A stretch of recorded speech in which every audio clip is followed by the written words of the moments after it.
Então vamos para mais uma catequese para pais, né? E continuando o curso do nosso estudo, agora nós vamos tratar da paixão, morte e sepultamento de Jesus, né? E bem, eu creio que essas histórias, né, muitos de vocês já conhecem, né? De todas as histórias de Jesus, as histórias sobre a sua morte são as mais conhecidas, né? E por isso eu quis trazer algo de diferente, né? Que principalmente são principalmente as fotos das relíquias e dos lugares onde cada uma dessas coisas aconteceram, né? Primeiro explicando o que é relíquia, né? Não sei se todos sabem, né? Mas só para garantir, relíquia. O que é relíquia? Relíquias nada mais são do que objetos autênticos de certos episódios da vida de Jesus, né?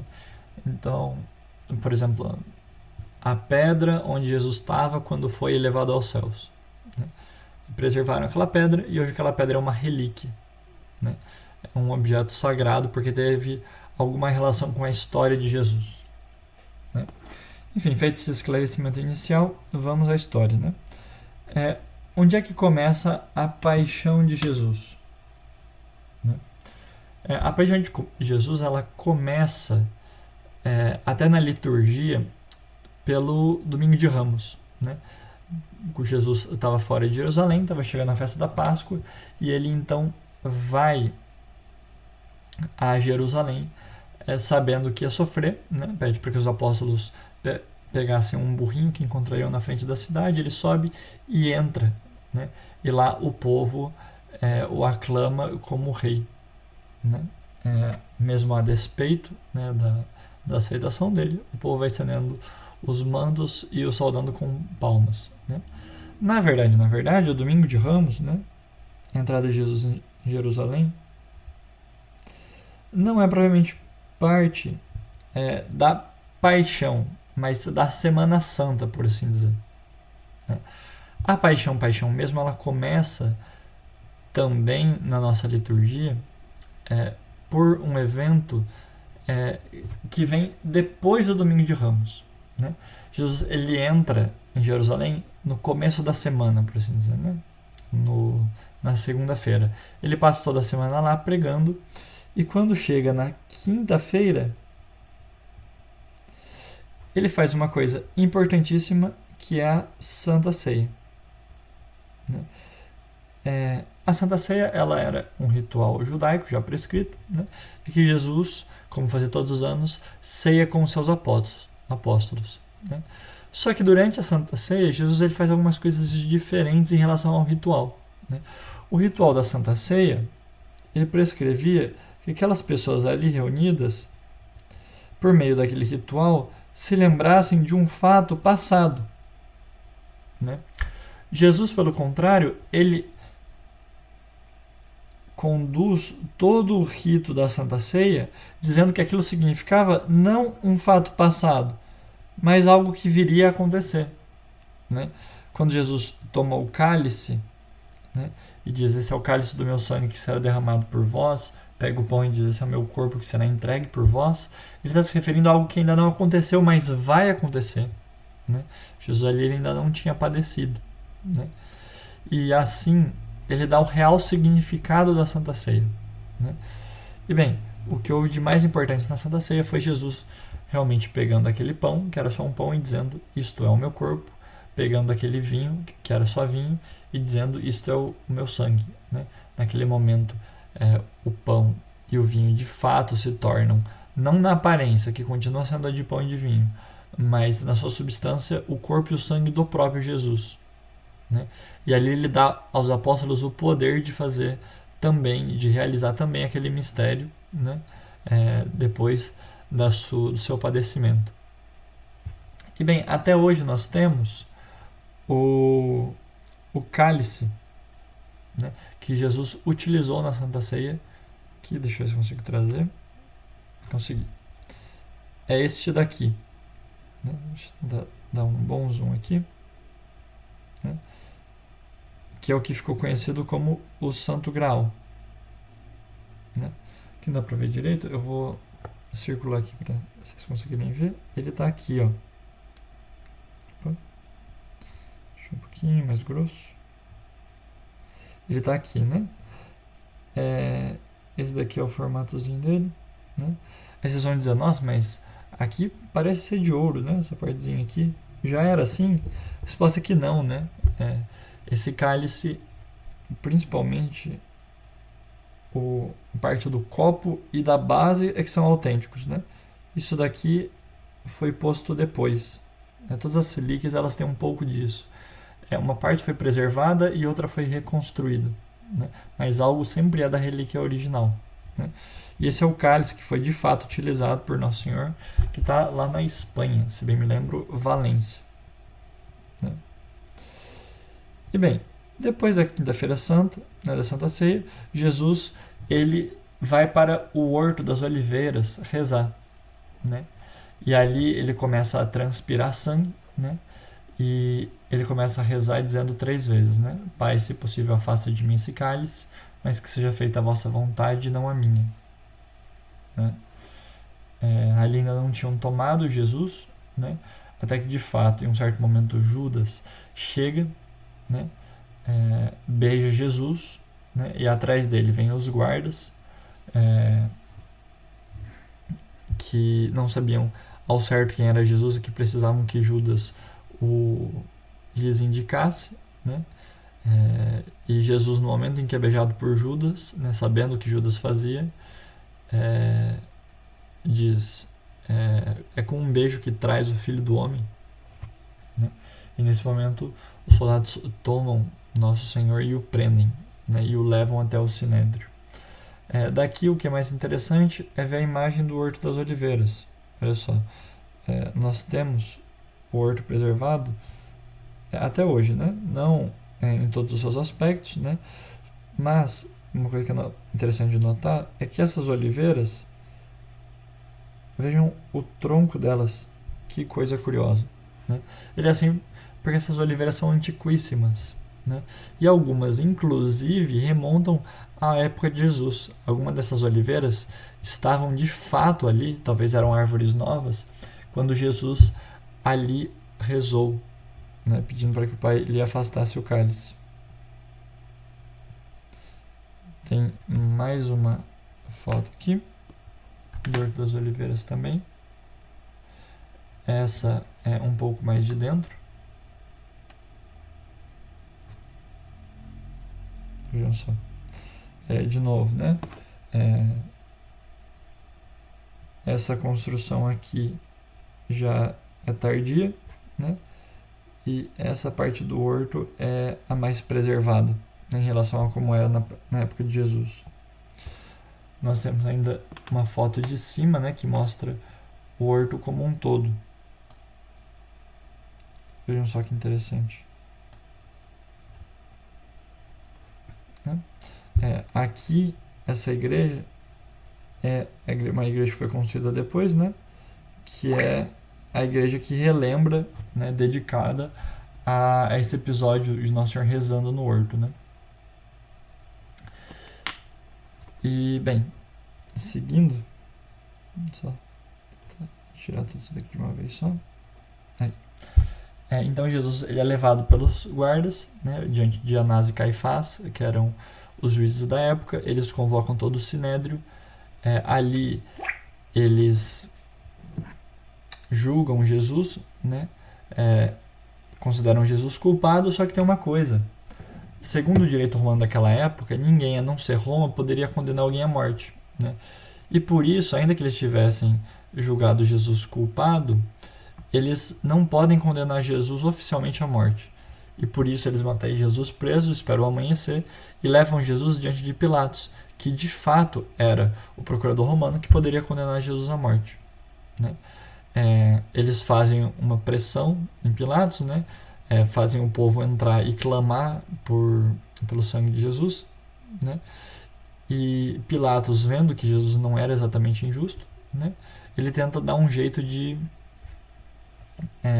dissuadir o povo, né? Fazer com que o povo não quisesse mais a morte de Jesus. A primeira coisa que ele faz é mandar para Herodes. Né? Quem que era Herodes? Nessa época, Jerusalém tinha como se fossem dois reis. Né? Tinha o rei romano, que era quem de fato mandava, que era Pilatos, né? E tinha um rei simbólico, que era um rei judeu, que era justamente Herodes. Né?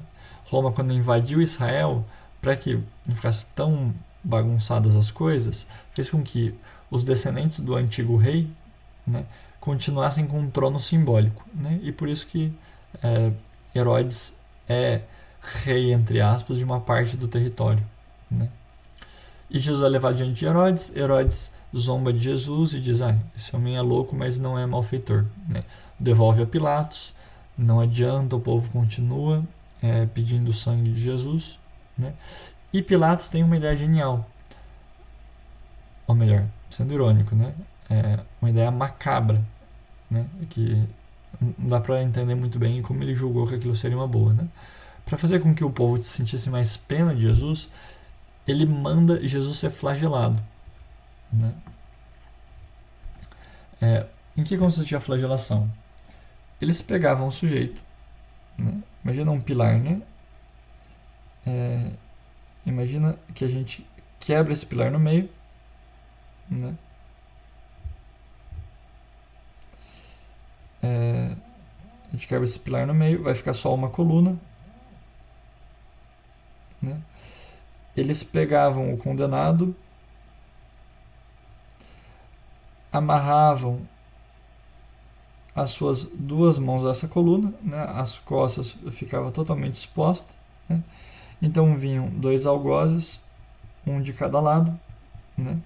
Com um flagelo, e começavam a bater nas costas do condenado, ferindo, né? E deixando exposta a sua carne. Né? Ele com as mãos presas aqui não podia fazer nada. Né? E assim fizeram com Jesus. Nós temos até hoje a coluna, esta coluna aqui, onde Jesus foi flagelado, que é esta daqui. Opa. Peraí. Aqui.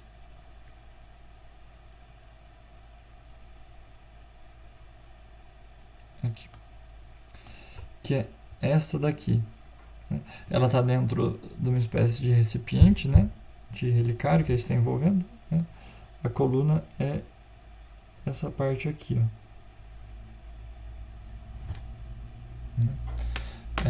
Nós vemos uma outra foto dela que dá para ver com um pouquinho mais de detalhes. Que é essa daqui.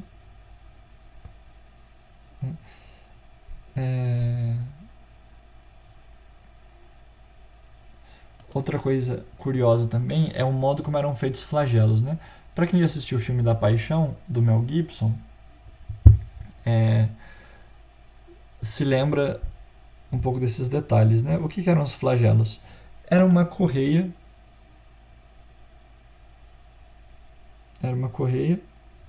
no qual você tinha algumas tiras, né? E na ponta dessas tiras eles colocavam alguma coisinha dura para machucar o condenado quando batesse. Né? Essa coisa podia ser pedacinhos de osso, né? Às vezes eram anzóis, né? Às vezes eram pedrinhas como se fossem chumbinhos. Né? O de Jesus, ao que tudo indica, foi essa espécie de chumbinho. Né? E curioso que escavações encontraram flagelos dessa época. A gente pode fazer uma boa noção. Né? Eu trouxe aqui algumas fotos para a gente ver. Essa é a primeira delas. Vejam, dá para ver aqui o chicotinho, a base, os chicotinhos que vinham até aqui. E aqui, esse daqui é feito de osso. Né? Eles colocavam o osso, passavam a tira no meio, né? Faziam um nozinho para o ossinho não escapar, e era esse osso que machucava a pessoa. Né? Nós temos um outro esquema aqui que mostra como é que eles batiam. Né? E por que isso daqui vai ser importante? Opa!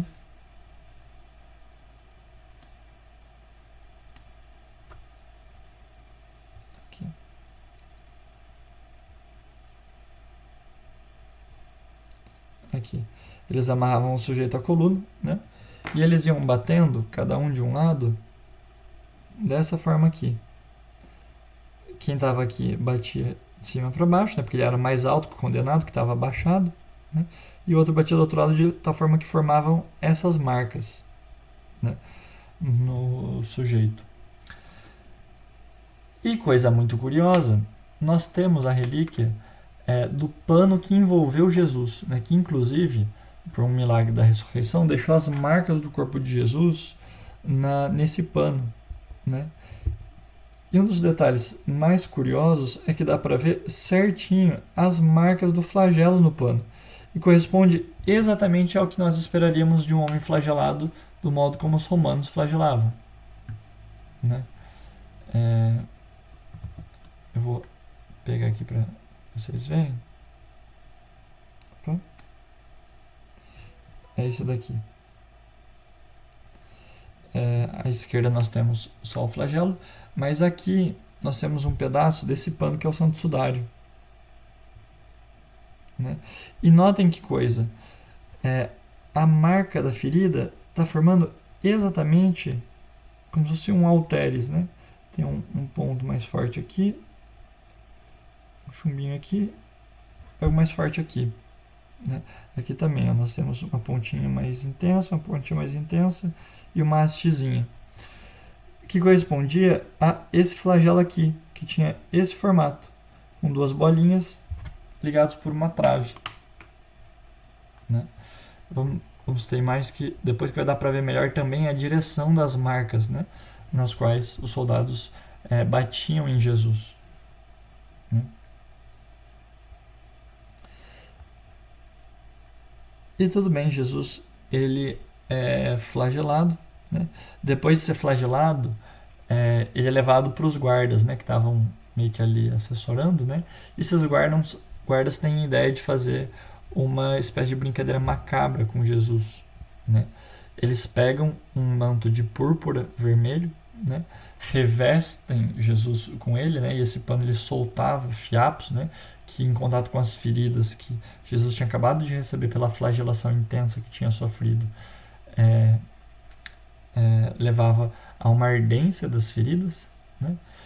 E colocaram um pedaço de cana na mão de Jesus e pegaram uma planta, né, que hoje nós chamamos de spina Christi, né, que significa espinhos de Cristo, né, mas que na época tinha outro nome, né, recebeu esse nome depois do fato. Eles trançaram uma coroa e colocaram na cabeça de Jesus, né, o manto, o cetro e a coroa. O que é isso? Eles estavam zombando do que diziam que Jesus tinha dito, que é de que ele era rei, né? Como quem diz, já que você é rei, então tô aqui, ó, sua coroação, sua coroa, seu manto real e o seu cetro, né? E começaram a zombar de Jesus. De fato, até hoje nós temos, por exemplo, um pedaço do espinho da coroa de Jesus, que foi preservado, que está dentro deste relicário, né? Não é isso daqui, né? É aqui. Em particular, este espinho aqui, né? Vejam como ele era longo, né? Uma coisa que é importante dizer é que, apesar da gente dizer, quando a gente diz coroa de espinho, a gente já imagina uma coroa tal como a gente concebe, né? Como se fosse uma tiara. Mas o que eles fizeram foi algo mais parecido a um capacete, né? Algo mais ou menos assim, né? Não que isso que eu vou mostrar seja a coroa de Jesus, né? Mas representando o formato que eles fizeram, né? Perceba, era algo mais parecido a um capacete, né? Que cobria também a parte de cima. Vem? Nós temos aqui uma outra imagem mostrando não também os espinhos de Jesus, mas espinhos da planta que foi usada para fazer o capacete de espinhos, né? E vejam como eles são longos. Opa. Aqui. E vejam como eles são longos, né? Tudo isso penetrou no couro de Jesus e fez com que diversos pontos sangrassem, né? E é por isso que também no Santo Sudário nós conseguimos ver na cabeça de Jesus vários pontos de sangramento, justamente resultantes da coroa de espinhos, né? Nós temos aqui uma foto do sudário, queria mostrar, que é essa daqui. Essa é a parte do rosto, né? E nós conseguimos ver claramente aqui vários pontos de sangramento, né? Vejam só, aqui, aqui, aqui, aqui, aqui na testa, né? Porque os espinhos se estendiam até aqui, aqui, aqui, aqui, porque a coroa vinha como que fazendo este movimento, ocupando este espaço, né? Na cabeça de Nosso Senhor. E por fim, nós temos, de fato, boa parte da coroa também preservada, né? Aqui num relicário, né, que fizeram para ela, e eu vou explicar a imagem para vocês conseguirem visualizar bem. Essa parte aqui é o relicário, né? Tudo isso daqui é o relicário. A coroa mesmo é isso daqui, né? É esta parte aqui. Vem que tem uma coisa meio entrelaçada aqui, é isso que é a coroa, né? Imaginem só, 2000 anos. Os espinhos se deterioraram, né? E como que murcharam ainda mais. Mas ainda dá pra ver o material de que ele era feito ali, né? E, bem, continuando, então, Jesus ele foi flagelado, ele foi ferido e zombado pelos soldados, né? Eles levam Jesus até Pilatos. Pilatos fica meio embasbacado do quanto Jesus tinha sofrido, né? Mostra ele para o povo, na esperança de que o povo tivesse pena, e o povo não tem, e ainda pede a crucificação, né? Ele tem uma outra ideia, né? Ele diz, olha, eu sempre solto alguém por ocasião da Páscoa, né? E nós temos aqui um prisioneiro, né, que é Barrabás. Vocês querem soltar Jesus ou Barrabás? Mas o povo, por uma terceira vez, não se compadece e pede para que não Jesus, mas Barrabás seja solto, né? E então Pilatos lava as mãos, né, como quem diz que é inocente, né, do sangue de Jesus, e Jesus é levado para crucificar, né? Eles dão a cruz para Jesus, né? A cruz ela consistia em duas traves de madeira, né? Uma assim e outra assim, né? Que formam uma cruz. Jesus não carregou esta daqui. Ele não levou a cruz completa. Ele levou só essa daqui, né? Como é que eles faziam? Eles já deixavam a haste de cima pronta, né? De tal forma que o prisioneiro ele só levava horizontal. Ele só levava horizontal. Quando chegava lá, eles uniam a horizontal à vertical que já estava lá e formava a cruz, né? Porque ele não suportaria levar tudo. Nisso, Pilatos pede para que um escriba se aproximasse, né? E ele pede para que ele escrevesse num letreiro em latim, grego e hebraico a seguinte frase: Jesus Nazareno, o rei dos judeus, para colocar sobre a cruz. Quando os judeus souberam disso, o chefe dos sacerdotes, né, eles ficaram muito bravos e eles disseram, não, ele não é rei, escreve, ele se dizia rei, né? E aí Pilatos diz aquela famosa frase, né, o que eu escrevi, não vou mudar, né? E nós temos também, até hoje, a relíquia deste letreiro que Pilatos mandou escrever, que é este daqui, né? Nós temos o relicário que fizeram para ele, né, que é toda essa estrutura aqui, né? E o letreiro mesmo é só essa parte aqui. Essa parte aqui. Que dá para ver melhor, ó, que tiraram ele. Dá para ver escrito aqui, né? Nazarenos, né? Não está todo ele aqui, só uma parte, é um fragmento, né? Jesus Nazarenus Rex Judeorum, né? Em latim, para que todos vissem, né? Por isso que nas 3 línguas. Nós temos também, até hoje, a relíquia do lenho da cruz, né? Uma grande relíquia do lenho da cruz, que é não também a parte dourada, mas essa parte do meio. Vem?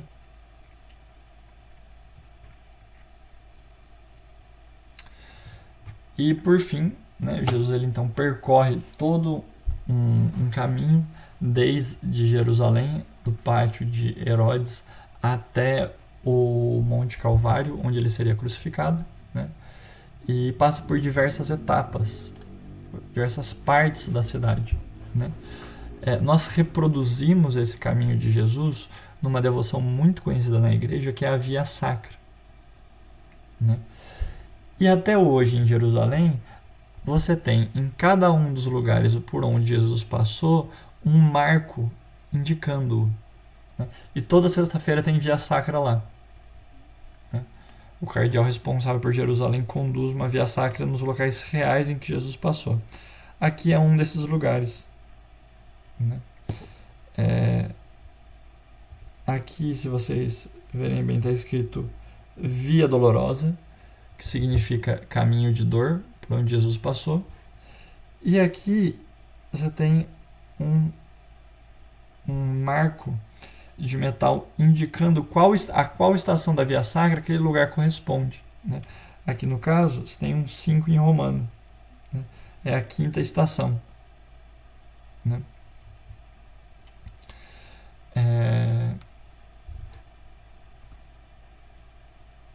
Então Jesus de fato chega ao local e começa a ser crucificado, né? E aqui nós vamos explicar com um pouco mais de detalhes, né? Deixa eu tirar isso daqui. Pronto. Então nós dissemos, né, que o condenado levava só a trave vertical, como nós podemos ver aqui, né? Ele está levando só a horizontal. A vertical já estava posta aqui, então eles uniam uma a outra, né? Normalmente a cruz era assim, mas a de Jesus teve uma trave aqui em cima também, né? Que é aquele formato que nós conhecemos. E havia um suporte para o pé, né? Então eles prendiam o condenado com uma corda, né? Ao lenho até que pregassem de fato. Aqui nós temos o letreiro, né, escrito em hebraico, latim e grego, né? E eu queria mostrar alguns detalhes da crucificação que são muito importantes para a gente compreender tudo o que aconteceu, né? O primeiro é esse daqui. Opa.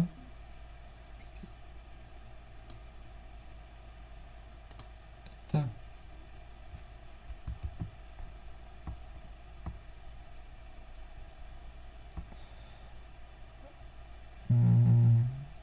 Tá. Primeiro eu queria mostrar o lugar onde aconteceu a crucificação, né? Esse daqui é o Monte Calvário, né? Claro, ele foi um pouco deteriorado, né? Mas é neste lugar que Jesus foi crucificado. Depois a gente puxa essa, né? Então, eles deitaram Jesus sobre a trave, né? Esticaram as suas mãos e em cada uma dessas mãos eles pregaram pregos agudíssimos, né? E quando o prego passava aqui, eles davam uma batida para entortar o prego, né? Para ele não sair, né? Aqui nós temos uma representação de como foi isso. Opa, não é essa imagem. Aqui.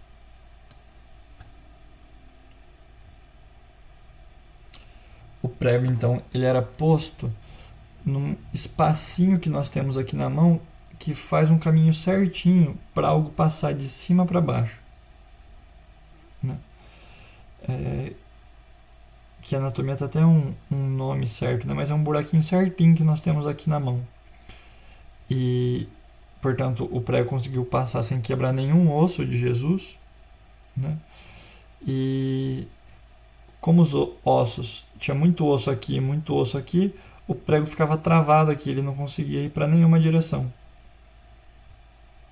né? E o condenado poderia ser suspenso, né? Preso por estes pontos. E aí, estando lá em cima já, do que é que a pessoa morria, né? Só um detalhe, né? Teve também a crucificação dos pés, né? Representados por essa imagem aqui, como nós podemos ver.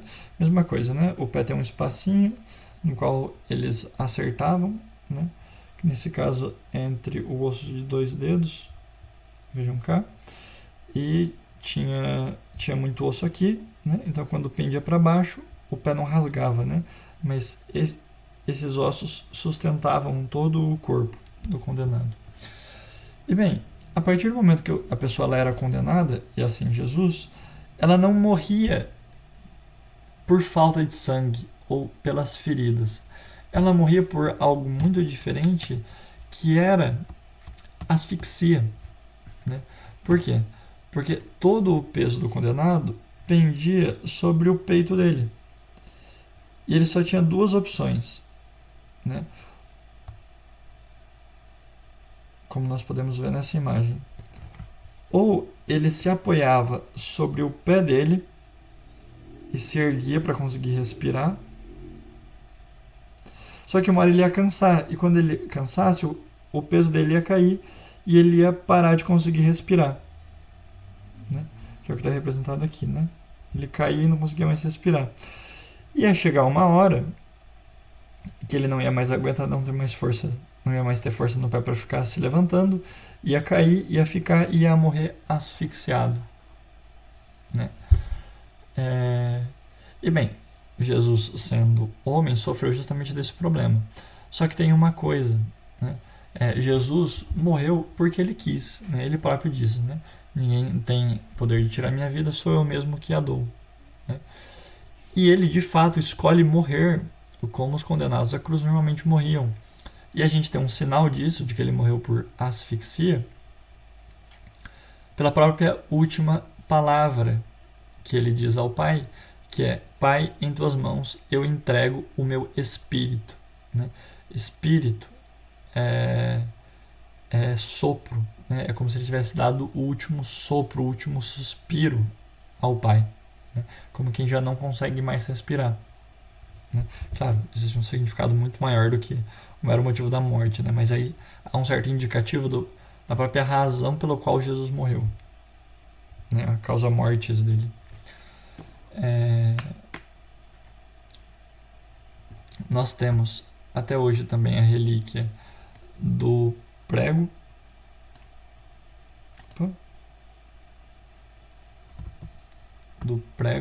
que pregou Jesus, que é este daqui.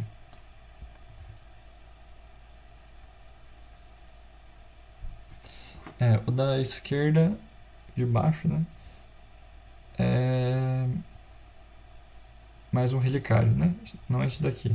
É isso daqui que eu prego. Então não é isso, mas é isso daqui.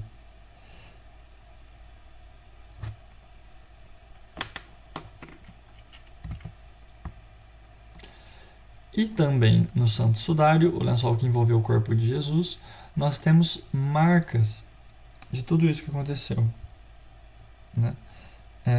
À esquerda nós temos uma foto da cabeça, né?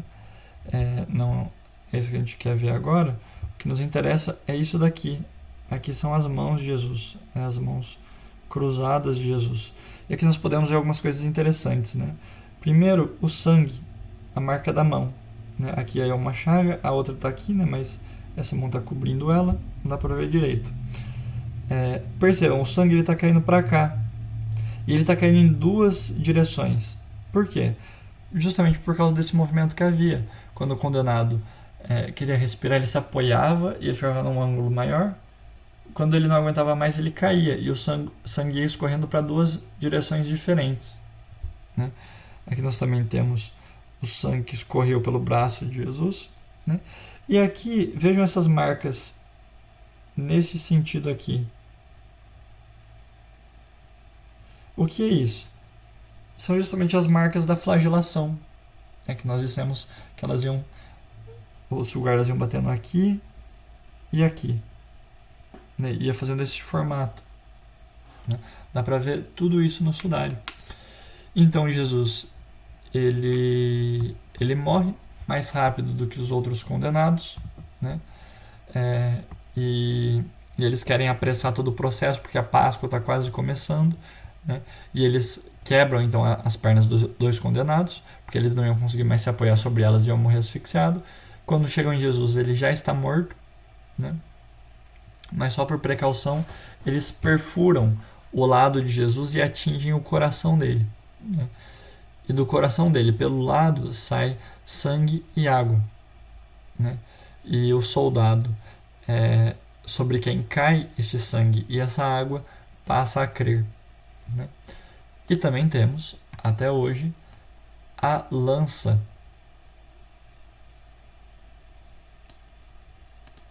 Opa.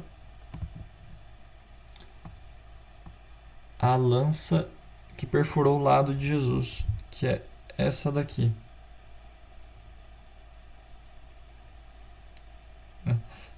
Também essa folha dourada aí colocaram depois, né? Essa folha dourada que foi posta depois. E o que interessa aqui é esta lança aqui, que é a lança que perfurou o lado de Jesus de fato. Bem, a partir daí Jesus morto, né? Eles colocam Jesus no colo de Nossa Senhora. Colocam Jesus no colo de Nossa Senhora, ela chora a sua morte, né? E eles levam Jesus para ser sepultado, né?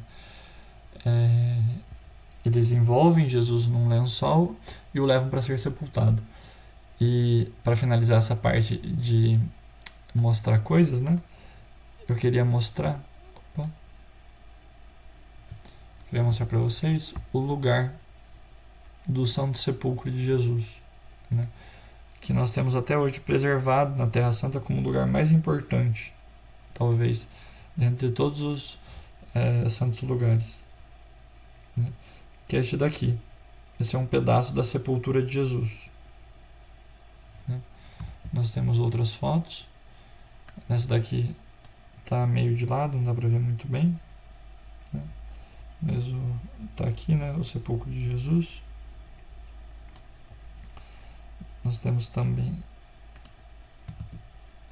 esta daqui.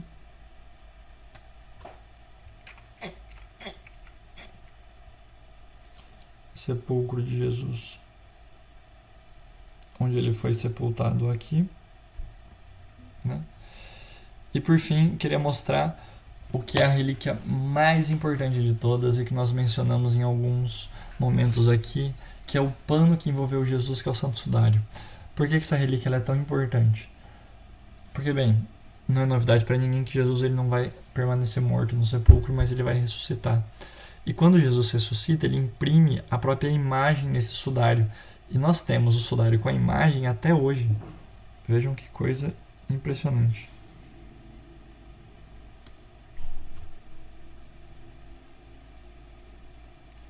Vou virar aqui para ficar mais fácil. Este é o Santo Sudário, o lençol que envolveu Jesus. Vou mostrar por partes, né?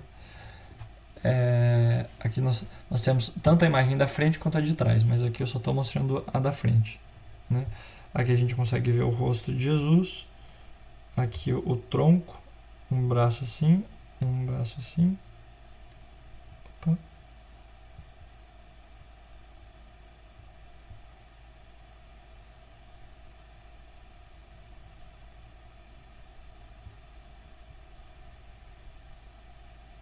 Nossa.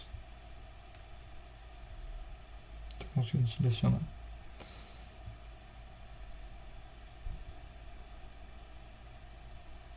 Pronto, agora eu acho que foi. E aqui as pernas. Né? Uma perna aqui, outra perna aqui. Né? Aqui nós conseguimos ver, eu vou dar um zoom para facilitar. Só dar uma limpada aqui, né?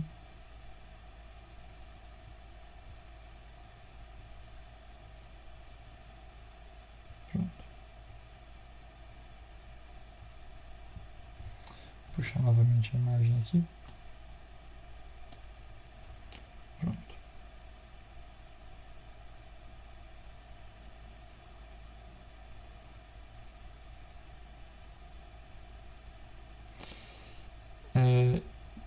Nós conseguimos ver aqui também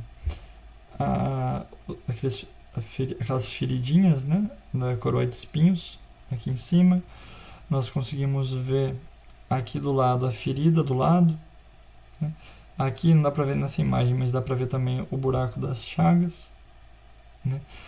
E enfim, há muitos outros detalhes que nós conseguimos enxergar, né, se nós nos detivermos um pouco mais a observar.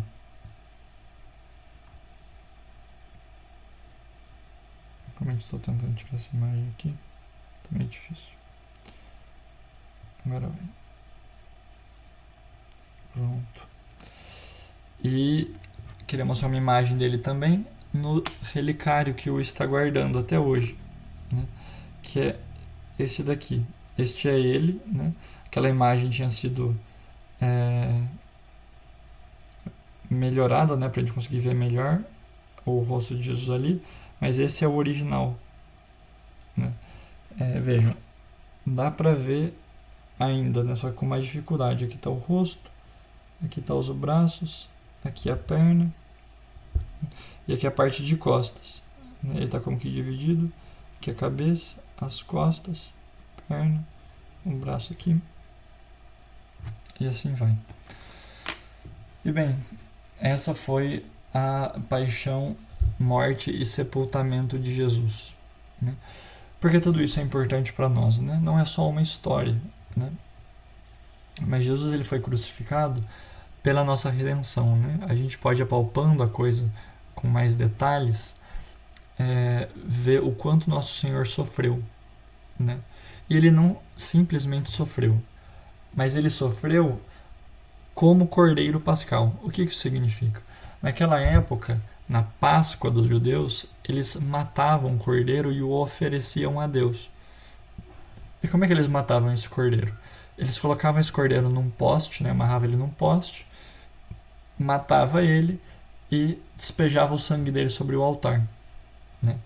E Jesus ele foi morto exatamente assim. Ele foi atado a um poste, né? O poste da cruz, foi cortado em sua pele, em todos os lugares possíveis. Ele foi cortado na mão direita, na mão esquerda, no pé direito, no pé esquerdo, na cabeça, no corpo, na parte da frente, na parte de trás, nos braços, nas pernas, no rosto, etc., né?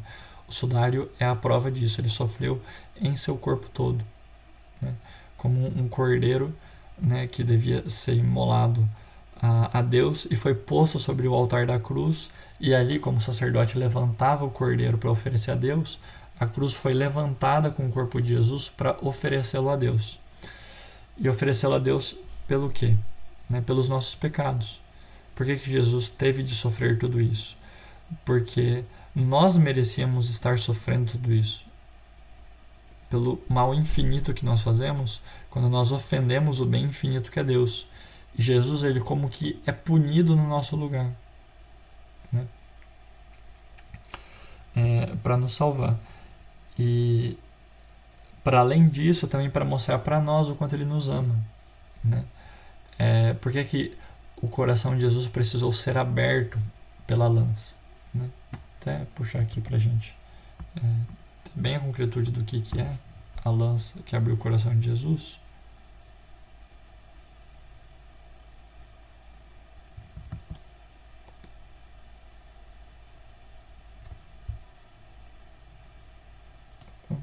aparecer aqui.